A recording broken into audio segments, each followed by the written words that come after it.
Hey there, commercial construction coffee talk fans. Thanks for chiming in. My name's David Corson. I'm your host. I'm also the publisher and editor of Commercial Construction and Renovation magazine. This is what it used to look like back in the day when we printed it. I'm breaking out some archives here. This was January 2021. Jason Sweeney, facilities and construction for AAA. They have about 10,000 locations nationwide. Thanks, Jason. This is at their headquarters down in downtown LA. They've got like it's a museum of all these pictures of all the old cars when they started out way back when. And if you ever get a chance to go down there, check it out. It's a really, really beautiful facility. And they've got like just, all these archives and stuff. But this was a great looking issue. Let's see how big this one was.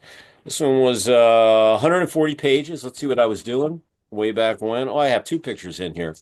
One of them, my little Indian, after I took the governor off, and I'm probably like 8 or 9, 10 years old. I forget. And then we have a professional indoor lacrosse team called the Georgia Swarm, and took my high school team down there to play indoors on the turf and take a tour of the locker rooms. I've got a couple of DU alum that play on the Swarm, and anyway, I know all the owners and stuff. But it was a great day taking my team down there on the turf and playing, and uh, and seeing the coach take them to the cage.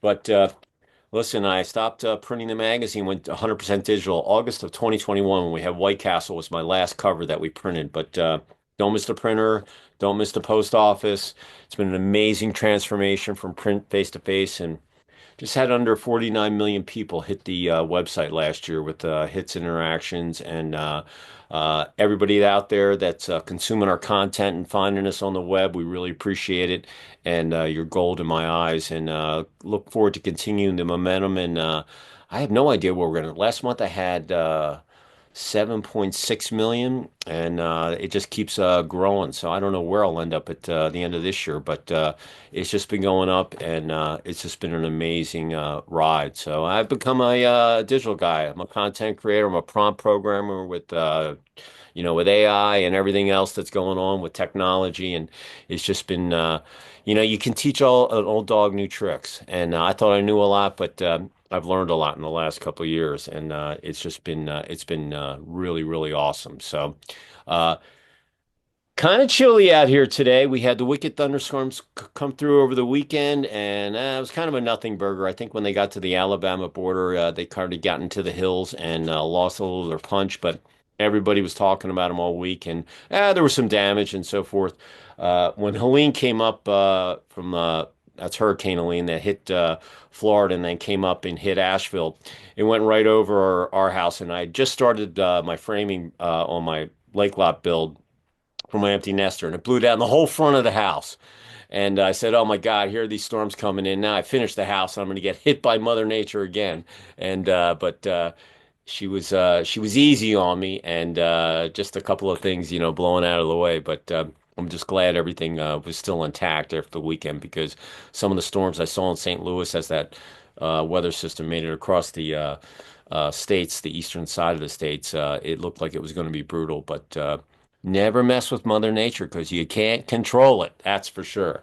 So, but it looks like another nice day. We're getting some things done, and on the downturn, I got about a little less than a month left on my house, and it'll be finished. And then time to sell this one and get moved in before the heat comes in. Sweating, moving and sweating in the south in the middle of summer is no fun. So I definitely want to get it done before the humidity comes in.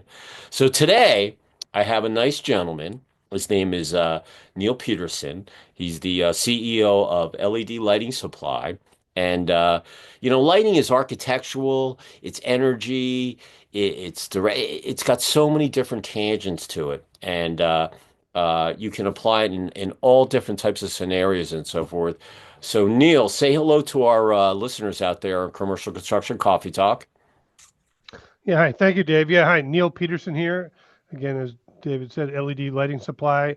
I am the Chief Lighting Officer and CEO here, and we've been in business for over 12 years at this point. And our focus is on commercial industrial lighting, helping electrical contractors like yourself make sure you're getting the right lighting. And because it's very easy not to get the right lighting, as you all probably know.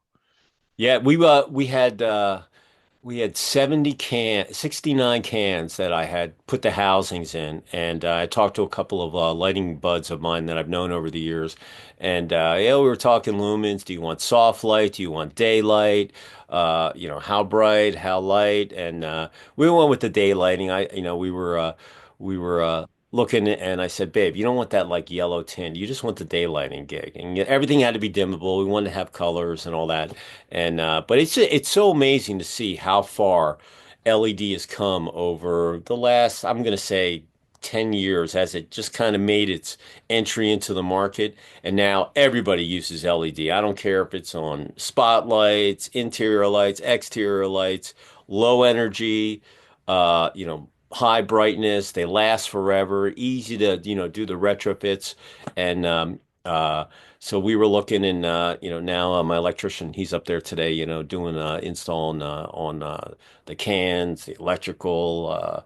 I got my guys doing the bathrooms. We're putting in some tile warmers, and they're putting up the wall panels, and um, it's like a big Lego set when you finish the construction project. That lasts like month and a half. It's all the foo-foo stuff that has to go in, the counters, the handles, the appliances, the floors, everything. There's something new going on every day. Like I said, my wife just went up to get a barn door for my office. So they're all southern ranches in this subdivision that we bought the land back in 2020. But it's been fun. And we're still married. We built it together.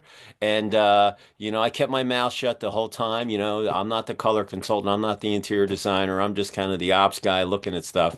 But it was a great project, and learned a lot about dealing with the municipality, permitting, hiring subs, and it was a great thing. So we're excited, and we're going to give it a nice splash. I think in the June issue coming up, or issue 6.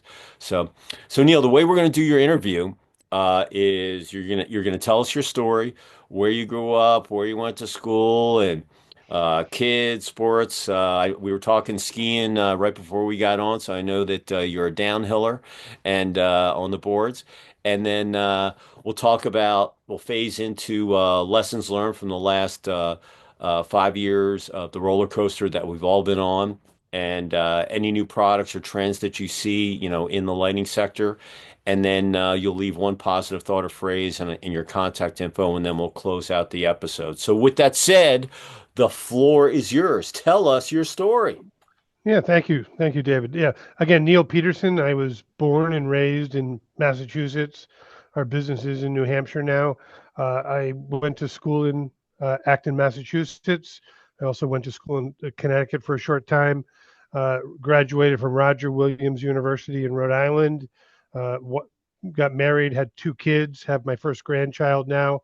Oh, And my congratulations. yeah, it's I'd show you the picture now, but it's what we all live for is having grandkids. That's what Oh, our yeah. whole life is about when it comes to the end. Um, but my career's been pretty much in high tech connectivity all my life. In around 2012, I moved that to lighting connectivity. I went to work for a lighting controls company called Simcon Lighting, who has since been acquired by a much bigger company. And then started my own business with my partner called LED Lighting Supply, where we focus on making sure electrical contractors uh, have access to the best lighting for their applications. And they all are, and the key thing is they're all different. And the key is making sure you fully understand what the requirements are, that you recommend the right solution. And so that's really where we focus. We do custom lighting plans for sports applications, for warehouses, for factories. Uh, but again, it's really making sure you're selecting the right product.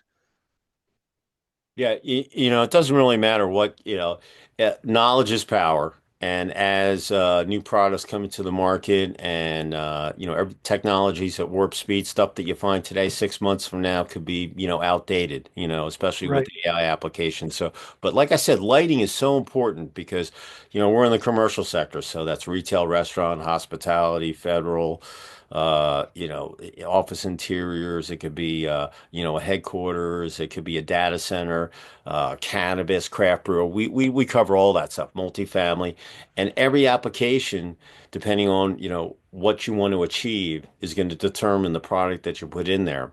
And Right. Just like when we were looking, with the lights, I told my wife, do you want to go with the soft light or do you want to go with the daylight? She's like, what the difference? I'm like, well, to make it easy, you're gonna have like a little yellow tint if you have soft light. If you have the daylight, it's gonna look like white light, and then, if you have the dimmers and so forth, you can play with it. But lighting can make something look completely different. It's like paint. You go and get a paint swatch and you look at it in the store under those lights, and then you bring it back to your house and you look at it. It's like, why doesn't it look the same? It's supposed to look green, blue, or whatever color you're looking at. It's like it's the light. The lighting in the paint store was completely different than what the light is going to be in here. And we don't even have the lights in there. They're just getting put in. So you're looking at, whatever sun's coming in there.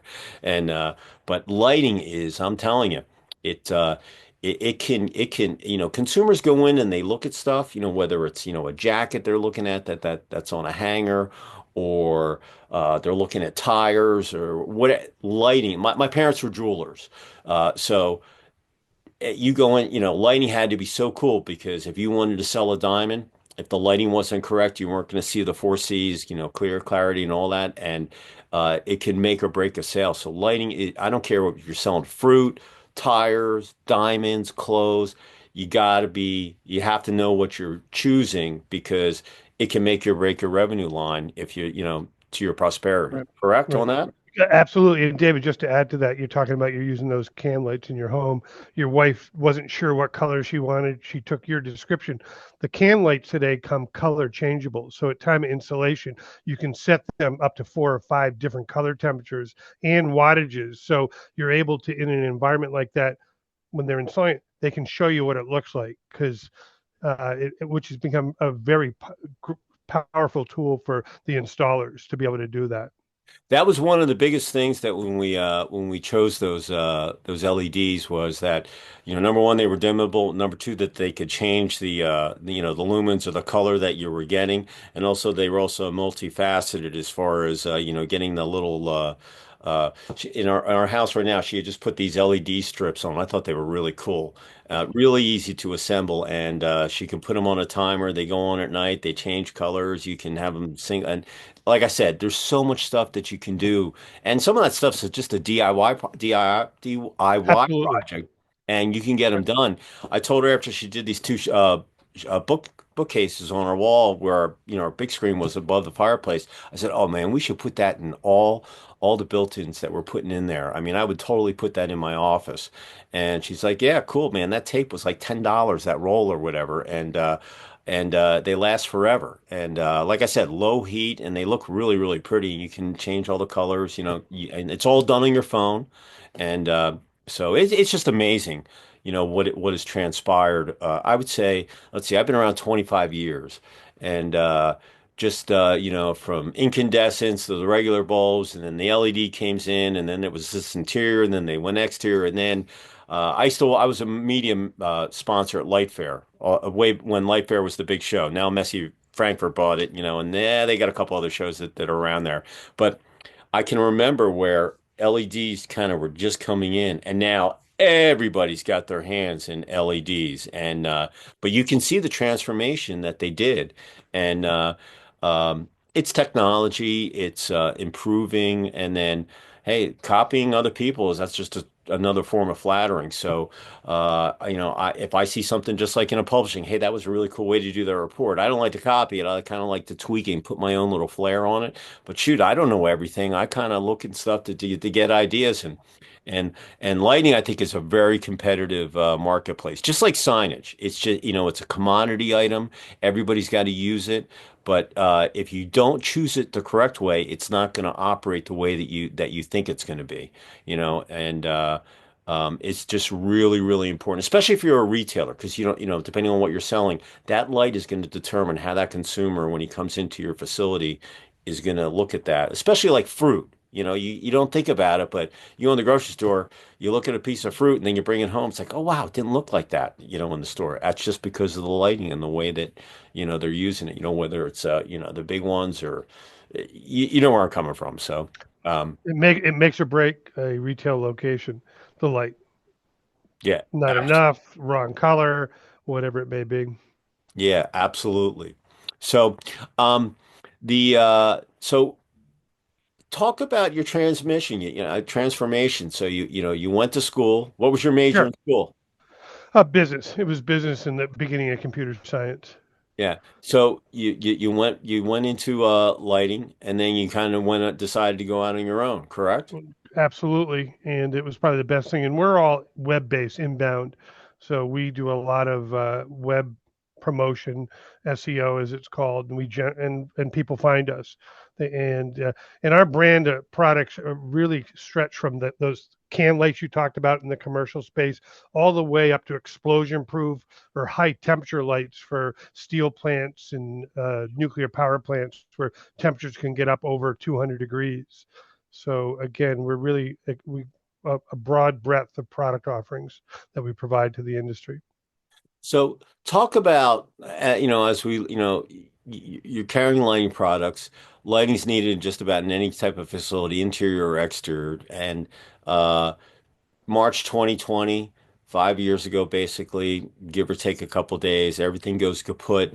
You think it's going to be a couple weeks, couple months. Here we are 5 years later. We're still talking about it. We're out of the tunnel. There's still some potholes or speed bumps or barriers that we have to go through. But talk about how your company weathered that storm. Sure, sure. And That's a really as, good question. yeah. Yeah, so we again we're out of New Hampshire, so the restrictions weren't as much. You were able to move around, but we during that time, a lot of the big corp companies, things did slow down. The where we saw the progress to continue was the big government facilities, utilities kept upgrading. And additionally, we did more pole barns with people with their big barns in their backyard during that year period. I mean, every electrician that had a shop or their friends had pole barn. We were shipping so much product to in anywhere from 4 to 12 high bays for really home applications where people were updating their shops because people were working from home. So Hmm. it was a big boom during that period, and that's really what carried us through. Our revenue went flat that year. We didn't go down. We held tight. We kept all our employees. No one was laid off because of it, and it really ended up making us stronger in the end when we came out of that and really focused our business on providing the right solution because pole barns is your home. Everyone wants something particular. They want a particular color. They want a particular amount of light. So there's really our salespeople really coaching them through that and picking the right solution because we even do lighting plans for pole barns, a 20 by 40 space because it's important that you don't have too much light or not enough light. And our lighting plans that we do, our custom lighting plans, tell them that. We're able to tell them how much light they're going to get.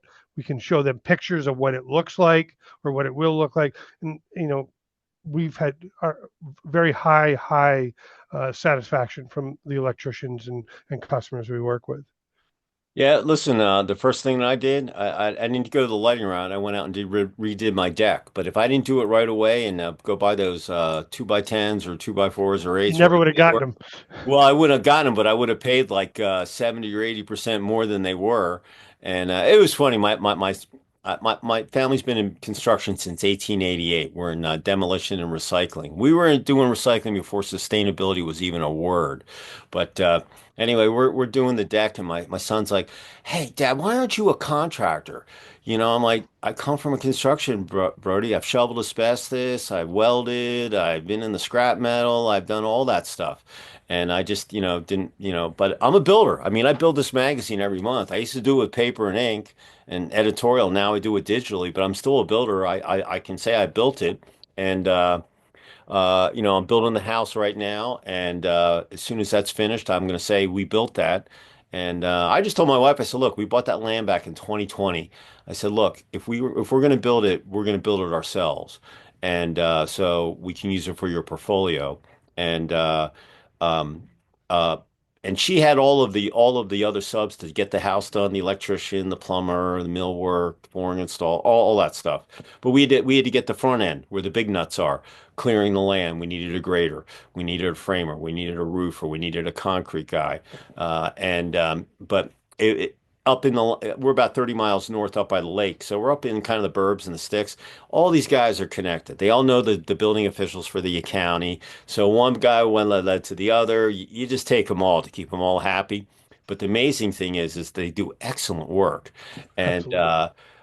now that we finished, I told her, I said, well, one of us is going to have to get our contractor's license, and so we can, do some of these other bills, and I'd have someone have to pull the permit for us, depending on which county you're in. But uh, it was uh, it was an awesome thing to see how we had done it. Like I said, she was an interior residential contractor, but the new build, yeah, it was our empty nester house. We wanted a little space for my mom. She's 85. She probably lived till 105. Who knows? My sister. I said, look, there's plenty of space for you. You can come down. And so we kind of made it an empty nester with a little extra space.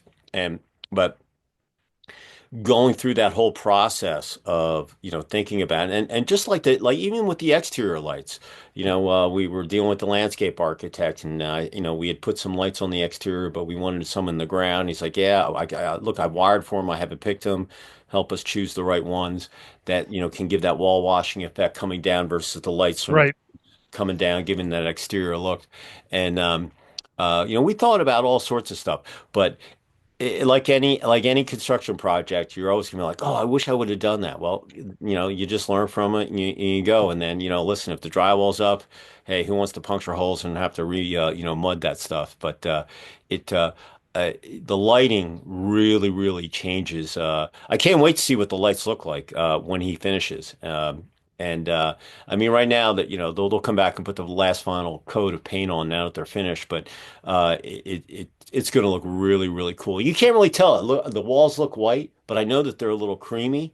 But when the light comes in there, you're going to be able to see it. The other day we walked in there, I told my wife, I'm like, babe, these walls look like they're pink. He goes, no, that's just the light. There's no lights in here. I'm like, I understand. They're going to look right? She goes, oh, trust me. When the lights come in here and the electric goes boom, the power goes on, it'll look completely different. So if you're in a build, don't worry about it until the lights get on. Then you'll really know if you got the right color. So, but uh, talk about did obviously depending on what state you're in, back in the when all that the shutdown came in and no one really knew, but as things opened up, did you see a shortage of products, or were you finding out No, people to get people to install? Were they hard to find, or what kind of things did you go through? well, usually it's the electricians that come to us for sourcing. They find us. Um, we were very aggressive in our continuing to bring product in. We didn't stop during that period. We were still able to bring containers in. They were still able to be delivered. Um, but there were definitely inventory issues that we did see around the country that, other people that we purchased from, more locally. But and that was we were just had gotten into the first round of tariffs already too, so there had already been a round of price increases that people had seen, and that affected everyone. And we're seeing that now potentially, still a little unknown, but um, no, we did not have any really supply problems. Our containers continued to come in, and we were able to continue. We actually had more inventory just because we weren't selling as much during that period based on what we had planned to bring in. So, I mean, our real goal is we offer our contractors in stock options when possible, just because, usually a contractor's coming because they need something now. They don't want to wait 6 weeks. So, because if it comes from, has to be built. So that's a service we do provide, and we show inventory on our website for all our products. Um, your product line, interior, exterior, all those, Yeah, anything you can imagine. anything you manage, we do. So, you talked about the strip lights for the home. We don't do those. We're more very commercial, industrial, and sports light focused. So everything from, a little 50-watt floodlight that you may put on your shed in the back, to a panel you may be putting in a room where you want panels, or troffers or things like that, and then all the way up to the high end fixtures. Sports lights, explosion proof fixtures, big high wattage high bays for the big Mhm. factories and warehouses. So The uh as you came out of 21 2, things kind of opened up and so forth. Um did your team, were they remote? Were they coming in the office, or were they already remote? Good question. No, the majority of our team do work out in New Hampshire. We do have some remote salespeople that have worked for us for a long time, but we were totally remote during COVID for that first, I think it was 8 or 9 months. Hmm. We began to come back 2 days a week, after a period of time, 3 days a week, and now we are at a 4 day week. We do let our employees work from home on Fridays. It became part of people's family and culture, so we've continued that. But the majority of we're here 4 days a week That in was the business. I was going to say that was the biggest thing I think that people found out that there's more to life than just work and that work-life balance and that, people want, if you're, an office owner or a company owner, you want your people to come back because you don't lose your company culture, but people want to go skiing, they want to go to the beach, they want to go to sports games, they want to go, but they don't want to go back to the office. You know, I hate to I know say it you, like that, right? But but wasn't COVID something? I mean, I remember sitting in our garage with our next door neighbor, and the one thing you didn't hear is airplanes. There were about 6 months you did not see or hear airplanes. I mean, it really brought life back down to a simple time, oh, and really, really enjoyed it. But I do like being in the office. yeah, talking about airplanes, my son's an FAA mechanic, and he went to mechanic school. He has his A&P. Anyway, people think that when all those planes landed, they just sat there. No, they had to be worked on. You can't just leave Mhm. them sit there, or else they're not going to be flyable. And he was on the front line, and just kept on going in and doing his gig, and uh, he was at Boeing for 3 years, and then in Charleston, South Carolina, building the 787s, and then went down. He's in Dallas right now at a fleet called FlexJet, and but he deals with lighting. There's plenty of lights on an airplane. Whether it's on the wing or inside the fuselage or whatever. The exit rows or whatever. He does everything. He could be in the wheel well one day, cleaning the bathroom, or up in the cockpit doing avionics. But uh, the big thing with him, as he was going through school and then the shutdown happened. He had to take a lot of classes, online. And then, but really you're hands-on, like if you're learning how to do sheet metal or working on the jet engine, they had to go in there and, have put all the protocols in there. And we were in Georgia. We were one of the first states that really didn't shut down. We were open. Mhm. I saw the ascent. We had, I think, 3 or 4 essential projects that were going on and watched all that stuff get built. But, he had to go down there, X times a week, and the rest he would do, and some of the curriculum that I was looking at. I mean, I took physics and calculus when I was in prep school, but some of the stuff I was looking at, I was like, man, this is way above my pay grade. And but he made it through, and uh, I'll tell you, it really, really, there were so many people that I talked to over the last 5 years. Like when in March of 20, I just bought my mic and I was going to do these interviews on the construction sites and travel and have my mic with me and do them. And then shoot, nothing Boom. was moving. And so I just kind of, wing it. Now I'm here and this isn't going to go away. This is just a tool, Zoom. Instead of driving 2 hours to look at a roof curve that you can look online and figure out what you want to do on that punch list, and then pick and choose where you want to fly or, go see someone in person. Zoom, Teams, whichever one you're using, it's a tool in your tool belt where you can save time, still get what you need to have done, and be more efficient with your time management. That's the way that I look at this because it's not going anywhere. There might be a new platform that comes out with some new bells and whistles, but all in all, I think that people say, "Oh, I'm tired of doing Zooms," but they couldn't do their job without it. Absolutely not. Absolutely.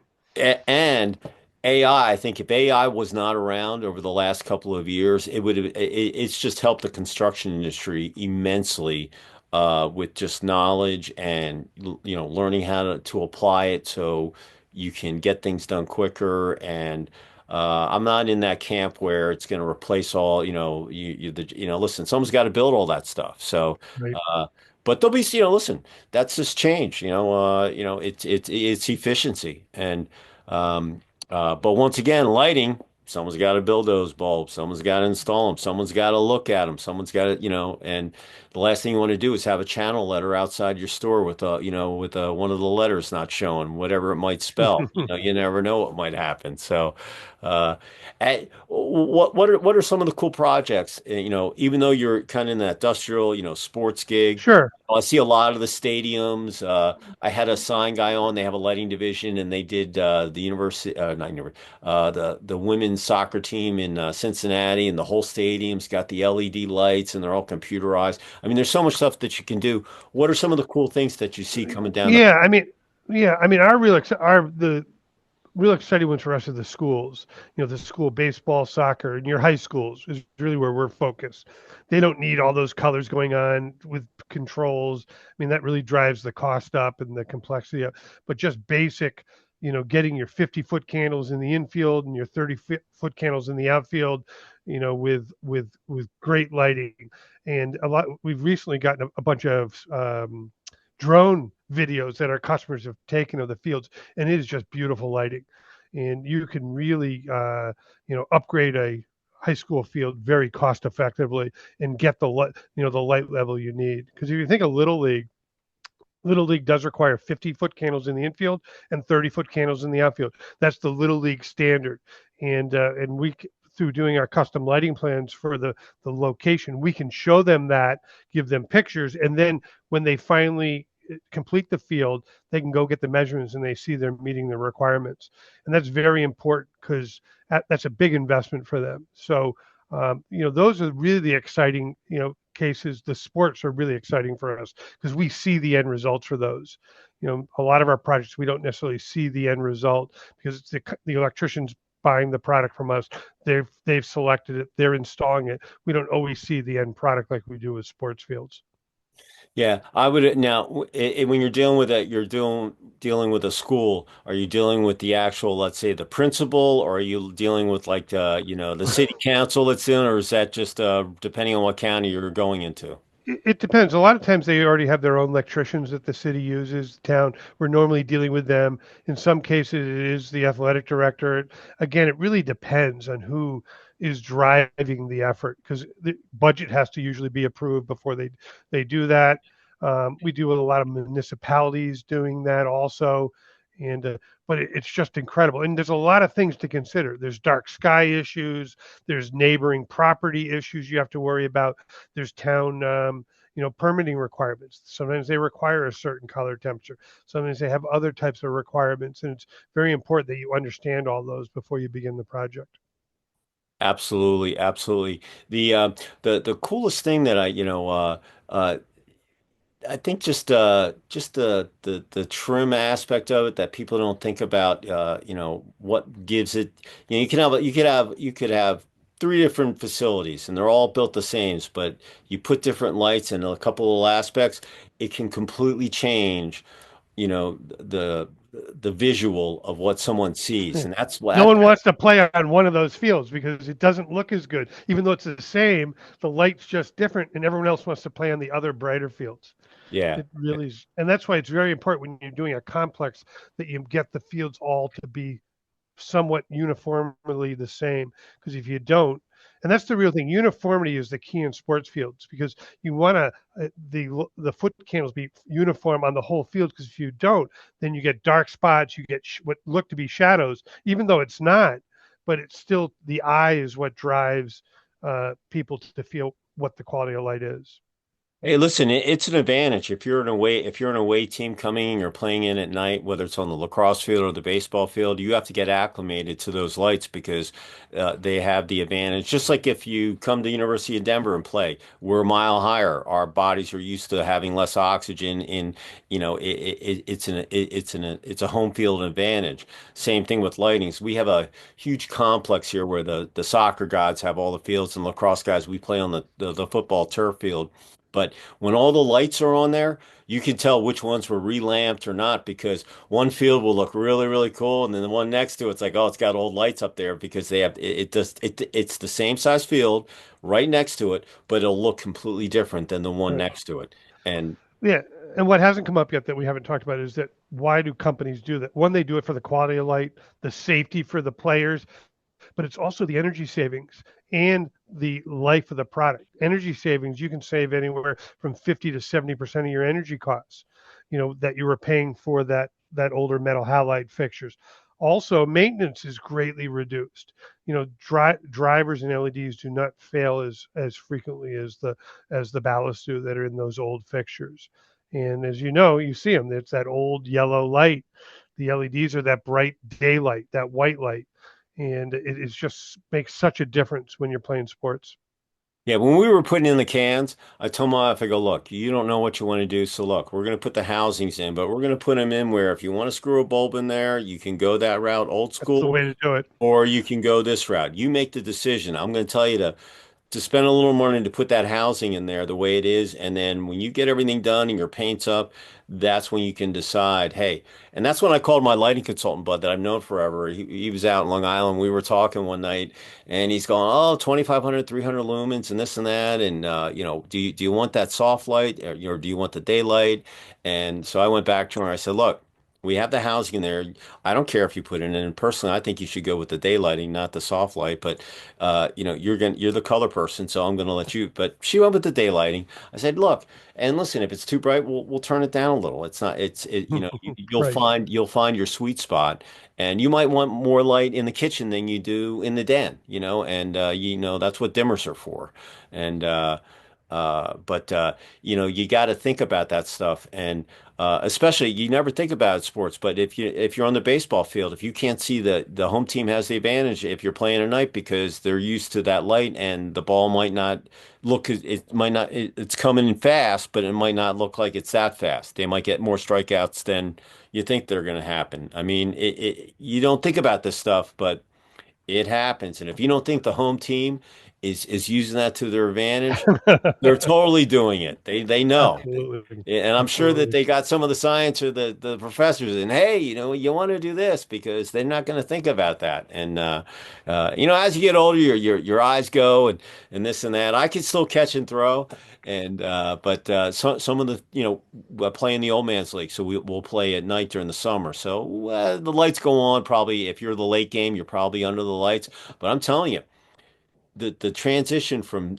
real natural light to night light that's getting done, it can totally change the speed of the ball, what the ball looks like, and the ball's white and a lacrosse ball, but it totally changes the game, in terms of Right. how many passes are complete, if the goalie's going to see the ball, uh, all of those things. And it's just, it can be a game changer. And lighting is a game changer, because, like I said, it's energy, it's architectural, it's Safety. safety.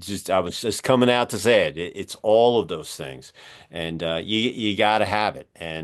Um, and obviously the installer has a lot to do with it too, because you want to make sure that stuff's installed correctly, so it's not a fire hazard or anything like that. And but lighting's come a long way from In many ways. In many ways. oh yeah, oh yeah. And um, did you know you were going to go into lighting? When you look back. When I look back, no, I never would have imagined I'd go into lighting. But I got to tell you, it really. I have that bad thing that I drive down the highway. Oh, I'm always looking. Oh, there's some lights out. There's some lights out.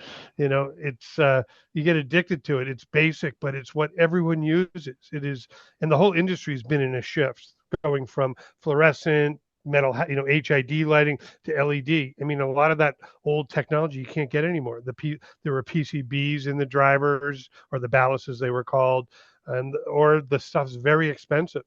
And LEDs have continued to go down in cost, and they're very cost effective. So the ROI payback in many cases is under a year in most cases. So it's a great investment for businesses, and a great way for the electricians that we're talking to today to grow their business too. I mean, I have got lots of electricians that have just been doing retrofits with me for 10 years, and they continue to order, and and their whole business is around upgrading lights.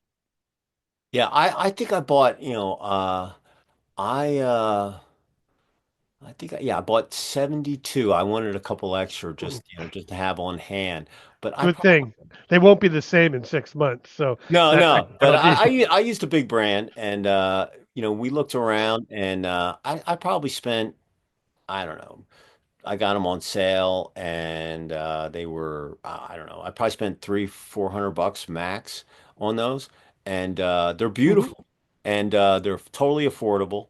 And shoot, when I look back, how many bulbs I would have had to put in there. And the last thing, our ceilings are vaulted in our master in the great room, and they're 18 feet high. And some of those things I'm gonna have to have a ladder to get on. So I want to make sure that those things last, for a long time. I don't want to get up there and have to change them. And but it's a commodity item. As things got better, Yes. they've become much more affordable, and it's saving you money. But you have so many different choices that you can, go from. And I was laughing when I was looking. I went into this electrical wholesaler. One of my clients said, "Hey, go into so and so. He'll take care of you." And we went in there, and all of these companies, they had all these manufacturers that I can go down the list of all the ones that I know because I do a lighting report every year. And I'm like, "Oh yeah, I know that one. I know that one. I know that this one." And we chose the one that we did, and because it had everything on there. Had the dimmer, had the long, had the warranty, Right. it had all those little things. And if you're going out to get lighting, you really should look at all those things. You might not think that you might not use it, but if you learn how to use it, especially if it's got an app that you can do on your phone and program it and so forth, uh, you'll get addicted to all the little different things that you can do with it and play with it. And then your friends are going to go, "Hey, how'd you do that?" "Oh, well, I figured it out. I did it here on my phone and and so forth." So, um, what's one of the coolest projects that you relamped or maybe from a new construction point from that you remember? Yeah, I mean, again, I've of course started selling in the beginning, so I've done a lot of projects. Um, one of the ones I just saw the other day is the in Boston, the common parking garage underground under Boston has 400 of our canopies in it, and so just walking in and seeing a job that where our products are and looking around and seeing that the light is perfect is just really brings a lot of gratification. But we do projects all over the U.S. We just don't do business in New Hampshire and Mass. We sell to contractors all over the U.S. and in Canada. And when they call us and say, "Oh, I need this," we don't just say, "Okay, good, here it is." We go and ask them questions, make sure it's the right product, because there's nothing worse than buying something and then it not being right, and we like to make sure that it's the right thing that they're getting. And if you go to our website, you see lots of pictures. We get multiple pictures every day of installations, and it's just that it's LED is incredible with the light output, and it's just represented in the pictures you would see on our website. Absolutely, absolutely. So if someone was out there on commercial construction coffee talk and they were maybe thinking about relamping or, making the transition from bulb to, LED strips or whatever it might be, depending on the project that they're working on, newer renovation, how would someone reach out to you to bounce some questions off you? Yeah, sure. Basically, the best thing to do is go to our website. It's www.ledlightingsupply.com. Really straightforward. We have a team that's on the website all the time there to answer your questions. If you find a requirement, they'll put you in touch with one of our lighting consultants who will follow up with you immediately, whether by phone or email, however your choice is. And we'll then come and advise what we think the right solution for your application is. And you may know what you want already. Maybe you have a big project, you want a 100 high bay project. The company you're working with is out of stock. You can't wait.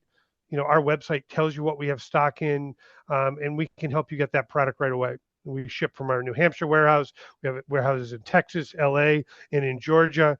And we're really focused on customer satisfaction, whether it's up front where we recommend to you get the product when you think you're going to get it, or you have an issue later on.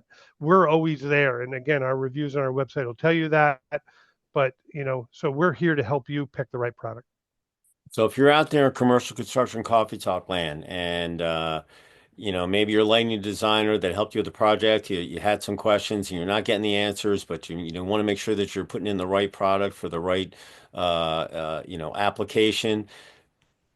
reach out to Neil's outfit on the web. They've got all this stuff, and then if you need to talk to someone, they can talk lighting and point you in the right direction. But it's always good to have someone that's knowledgeable, that's just been around a long time to bounce questions off of because he's done all sorts of projects. And listen, without light, you can't sell. It's just the reality of it. So you might as well make sure that that it's correct. And like I said, lighting has just changed over the last 10, 15 years. It's just been amazing, but it's still light. It's still, giving off brightness but it's all of those things that you're thinking of when you're building or renovating a facility. Is it going to be architecturally stimulating? Is it going to help my energy bill? Is it going to be easy installation? Am I going to have low maintenance? All of those things because all of that stuff determines on what type of internal infrastructure you need for your employees to manage the facilities. Maybe you've got a chain of stores or restaurants, hospitals, whatever it might be. You want them all to be consistent. And obviously, if you can, buy in bulk, it brings the price down and everything looks consistent. So every Gap store that when you walk in LA or New York, they're all going to be consistent. They know their jeans are going to look the same because they've got that same lighting in there. So you don't think about it, but we do, and it's very very important. So um, uh, the if there was one positive thought or phrase that you would like to leave with our listeners as we finish up here, what would it be? As we finish up Q1 and go into Q2, 3, and 4 for the remainder of the year. Sure. I mean, the reality is there's a lot of uncertainties going on right now. Some good, some bad. Most of lighting products, some components or full fixtures do come from China, and will be impacted by tariffs at some point. We over the last couple of years have moved most of our manufacturing out of China. And so we don't expect any significant cost increases on our products. Still high quality, and but I think the key thing I would have to advise people is watch buying the lowest cost product, because it is usually not fully what you think it's going to be. And we have very competitive pricing. We've had so many customers that have gone and bought something. It's now failing a year later. They call us. They can't find the manufacturer. They're asking for help. And so just be really careful that you're buying from a company that's been around, that has good reviews. Do your research before you buy, because it can be very costly later for you or your customer. And we stand behind our products and our customers, and make sure, if there's ever an issue, it's taken care of. And that's, I think, the biggest message I want to leave. If you don't know, ask, and then you'll know. You'll know where you stand. It's just, hey, I learn something new every day. I'm not ashamed. I'm not Mr. Smarty Pants. I learn something new. I make mistakes. I learn from them. But if I don't know, I just ask. Hey, tell me how does this thing work? Or, it's funny. I'm putting in these tile warmers underneath the tile for our Yeah. bathroom on the, so anyway, they had a new product and they sent it to me and anyway, I had gotten the box a couple months ago. We were just piling stuff up, and when it was time for to bring it up to the construction site, we did. So the bathroom installer that was doing on the tile, he's like, David, where's the membrane? And I'm like, everything was supposed to be in that box. I don't think they do that. They do it a different way, whatever. And he's like, oh, I'm just used to doing the membrane. So I called the manufacturer and we were talking. She's, yeah, and they had just sent me a press release on this new things, and I knew the guy because he was always in my flooring section. So I talked to the sales manager, and we got this gig going. I said, look, I'll give you some ink, and we'll put this stuff in. Anyway, she's like, yeah, we do it this way, but if it's probably easier to, I'll just send you the membrane, and because I had to do a video. That was one of the things on the contract. Hey, I got to do the video. I didn't want to have someone else's product in there, and but once again when I looked at it, I told her, I said, look, when someone ships me stuff, I'm assuming everything's going to be in the box. So when I get it open there, I don't want to open it up and just, that's how things get lost. So I open it up there on the site, make sure it's in there. But we figured it out. And because I said, look, we want your stuff in there. We want it to work. I wired for the warmer. I have the little dial that we're gonna have to put on there. And anyway, we figured it out. And you gotta stay calm in those situations. You do. You really do. You gotta stay calm. It's not the end of the world. You'll figure it out. And I didn't want to ship the stuff back. I said, look, just send me the membrane, and I'll talk about the new product too. Maybe, maybe they'll figure out a way to put the one. I got 4 bathrooms I got to do, and we'll do one, and we'll do one with the membrane. That way, you get the best of both worlds. And then, so it that's one thing. There's always something that's going to come up on the construction site. You're always going to have that little speed bump or whatever. Don't freak out about it. Figure it out, move on to more important stuff, like finishing the project or having a good lunch or keeping your crew happy, and so listen, if anyone wants to reach me, you can get me at davidc@ccr-mag.com. Listen, Neil got on here because I got an email from one of his associates, and they were talking about doing a post and this and that, and boom, here it is. Here They we are. Here the podcast was, and listen, if you don't send me something, I can't look at it. And listen, very tough to get in the magazine, but we post stuff all day long. I've got two nice ladies up in Chicago. They post all day long. And if you send me something, it could be an anniversary for your company. It could be a personnel announcement. It could be a new product. It could be a charity golf tournament. It could be any of those things. Don't judge the book by its cover. Send it to me. We'll find a place for it.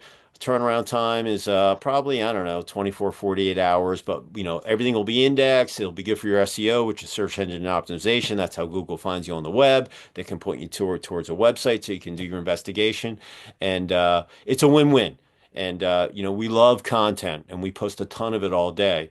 But send it to us. It's like playing the lottery.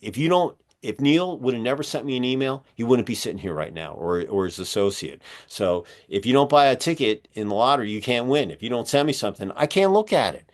And believe me, I look at everything. You'll get an answer from me, or you'll get it from my our posting department. But we love looking at stuff, and I post some other stuff too.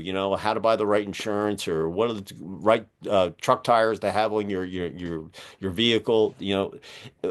We kind of diverse, but believe me, most of it's construction, facilities, that kind of stuff. So, um, in any event, a couple things before we finish up. Number one, if you're on the construction site, we want you to be safe. We want you to get home, be able to have dinner with your husband, your wife, your partner, your spouse, your kids, your pets, whatever. Have fun, laugh, get some REM sleep, and be able to do it the following day. Number two, this is the athlete me. You gotta stay hydrated. You gotta drink water all day. And there you go. And put some electrolytes in there. Number one, you're gonna get through your day. Number two, you're gonna sleep better at night. And when you don't on the athletic field, if you don't stay hydrated, you make the bad pass, or you get headaches, or you just don't perform at the ultimate level that you usually at. So if you stay liquefied or hydrated all day, you're going to have that much better of a day, and you're going to be able to do it again the following day. Last but not least, hit the like button. We want everybody to find this on YouTube, so the algorithms will shoot it out so they can see what Neil had to say, about lighting, etc. So with that, Neil, any final thoughts from up in New Hampshire? Yeah, hi, David. So if anyone wants to get in touch with us, they can reach us at www.ledlightingsupply.com, and we'll help them out. There you go. So if you have any questions, hit Neil up, and maybe you can talk lighting on the chairlift when he's out there skiing. You never know. No better place than in waist deep powder, Waterville Valley or wherever up in the Northeast. So I could go down all the mountains, Poconos. I've skied them all. But in any event, he's a lighting guy. Talk lighting, and you'll be glad that you asked some questions. So with that, Neil, say goodbye from New Hampshire. Thank you, everybody, and thank you, David, for the time. We really appreciate it. And I'm going to sign off from Sugar Hill, just below the Beaufort Dam on Lake Lanier. It's about 25 miles, 30 north of downtown. And everybody, listen, excuse me, it's TGIF tomorrow and the weekend. You got one more week left in the last month of Q1, and April 1st. Q2's waiting for you. April Fools, it's waiting for you. It's coming. But listen, it's an amazing time to be alive. Never a dull moment that's going on in the world every day. It's history in the making, and everybody's optimistic. And I'm fairly confident that no, I'm totally confident that's going to be an unbelievable year. And so just keep your blinders on, keep on moving forward. Don't look back, because the only thing looking back there is the scoreboard, and you can't change it. It just says W or learning. Win or learn. That's it. Now lose. It's not even my verbiage. You either win or you learn, and then you take that learning, and hopefully you can win down the future. So, with that, we will see you next time on another episode of Commercial Construction Coffee Talk. And Neil, I'd like to be on the chairlift with you for skiing. So we have a date if I'm going to come up. I'll demo some skis and boots, but we'll go on the chairlift. Fair enough. You got it next year. All right, sounds good. All right, Okay, sir. everybody. Have a great rest of the day and the weekend ahead, and we'll see you next time. Cheers.